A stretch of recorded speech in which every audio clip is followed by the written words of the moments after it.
ઉનાળાની શરૂઆત સાથે જ કેરી રસિયાઓ કેરીની ધૂમ ખરીદી કરી આરોગતા હોય છે, ત્યારે હવે છેલ્લા કેટલાક વર્ષોથી સુરતમાં કેરીના રસનો પણ વેપાર થાય છે.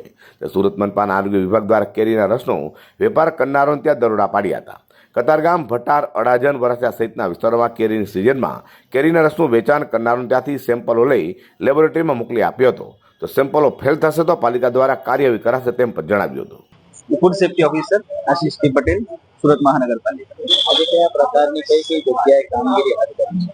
ઉનાળાની સિઝનમાં કેરી તેમજ કેરીના રસનું વેચાણ થતું હોય સુરત મહાનગરપાલિકાના ડિઝિગ્નેટેડ ઓફિસર તેમજ આરોગ્ય અધિકારીશ્રીની સીધી સૂચના અને માર્ગદર્શન હેઠળ ફૂડ સેફ્ટી ઓફિસરની વિવિધ 5 જેટલી ટીમો બનાવીને સુરત મહાનગરપાલિકાના અલગ અલગ વિસ્તારોમાં કેરી તેમજ કેરીનું વેચાણ, રસનું વેચાણ કરતી સંસ્થાઓની ચકાસણી હાથ ધરવામાં આવી છે.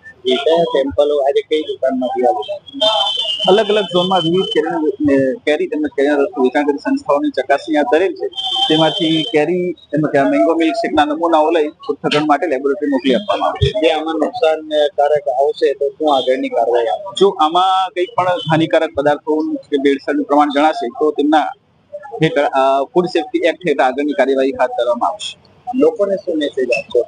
લોકોને એ જ કે કોઈ પણ તમે કેરી કે કોઈ પણ ખાદ્ય પદાર્થો ખાઓ તો એનું યોગ્ય ચકાસણી કરીને ખરીદી કરવાનો આગ્રહ રાખવામાં આવે છે.